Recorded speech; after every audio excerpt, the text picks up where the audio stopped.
আসসালামু আলাইকুম দর্শক, আমরা এখন একটা কুল বাগানের মধ্যে রয়েছি। প্রথম বছরের কুল বাগান। গত 4 দিন যাবৎ বৃষ্টি হচ্ছে ঝিনাইদহের কালীগঞ্জে। আর এই ঝিনাইদহের কালীগঞ্জের একজন কুল চাষি কতটা ক্ষতিগ্রস্ত হচ্ছে বৃষ্টিতে, একটু তার সাথে কথা বলবো।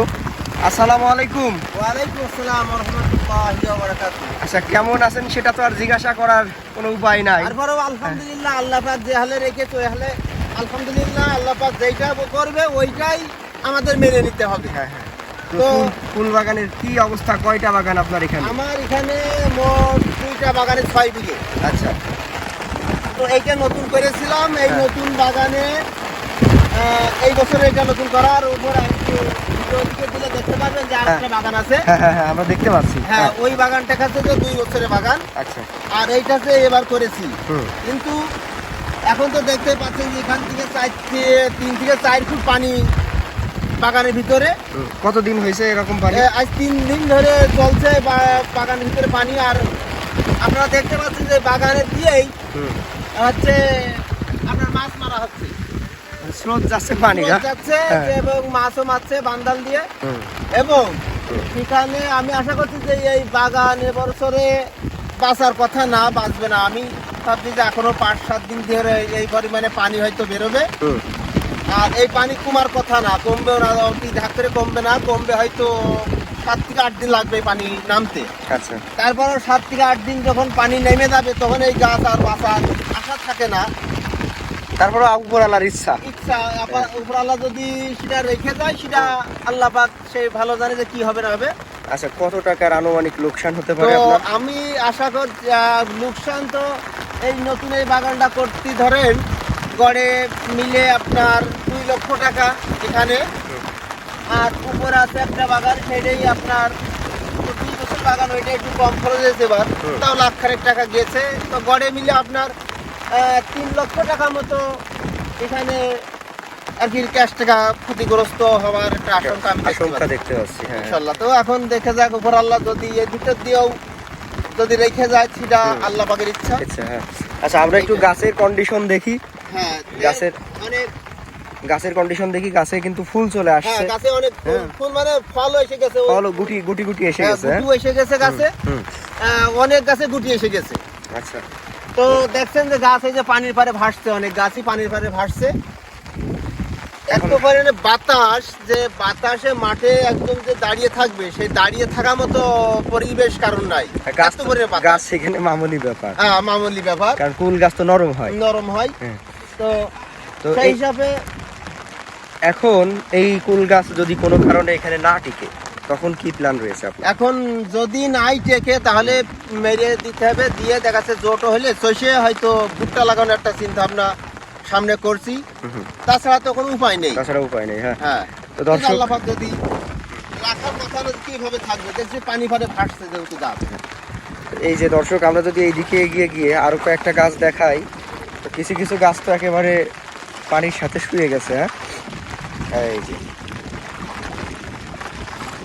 তো এই পরিবেশে কুল গাছ আসলে সহনশীল পর্যায়ে থাকবে বলে আশা করা যায় না।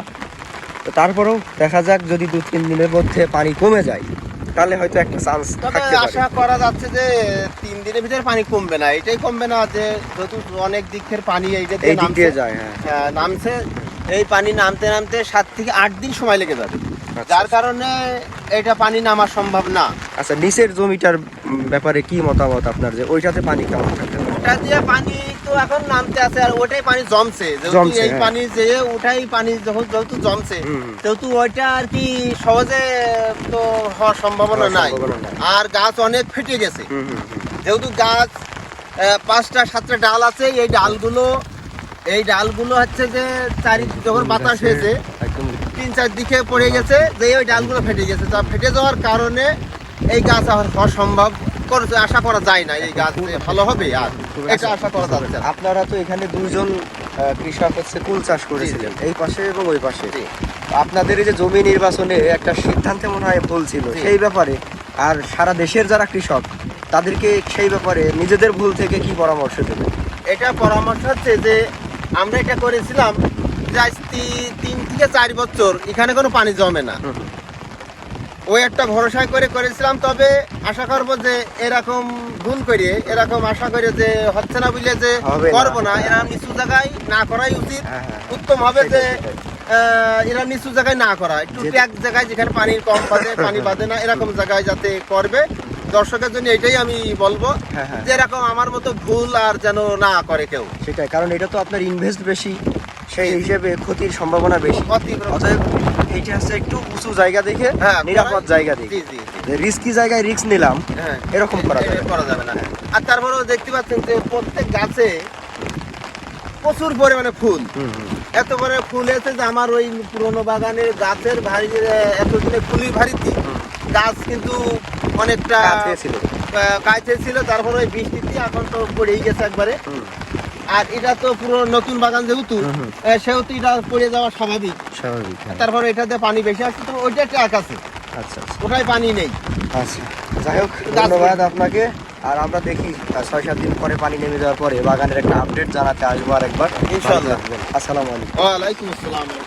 দর্শক, আপনারা যে কন্ডিশন দেখছেন এবং যে কৃষকের কাছ থেকে যে তথ্যগুলো জানলেন, তাতে করে আমরা ভরসা রাখার জায়গাটুকু পাচ্ছি না আপাতত। তবে দেখা যাক, সবই আল্লাহ পাকের ইচ্ছা। আল্লাহ চাইলে অনেক কিছুই করে দিতে পারেন। হঠাৎ হয়তো গাছের সহনশীল ক্ষমতাও বাড়তে পারে। এটা আসলে আল্লাহ পাকের আলিমুল গায়েব ক্ষমতা। তো যাই হোক, আর আপনারা যারা দেশের কৃষকরা রয়েছেন, যারা এই বিশেষ করে কুল এবং লেবু চাষ করেন, এইগুলো হচ্ছে পানি সহনশীল না।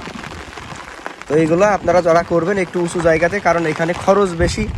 সেহেতু এই খরচ একবার যদি আপনি লস খেয়ে যান, তাহলে কিন্তু পুষায় ওঠা সম্ভব না। এই যে দেখেন গাছের কন্ডিশন এরকম। তো সবাই ভালো থাকেন, সুস্থ থাকেন। আসসালামু আলাইকুম রহমতুল্লাহ।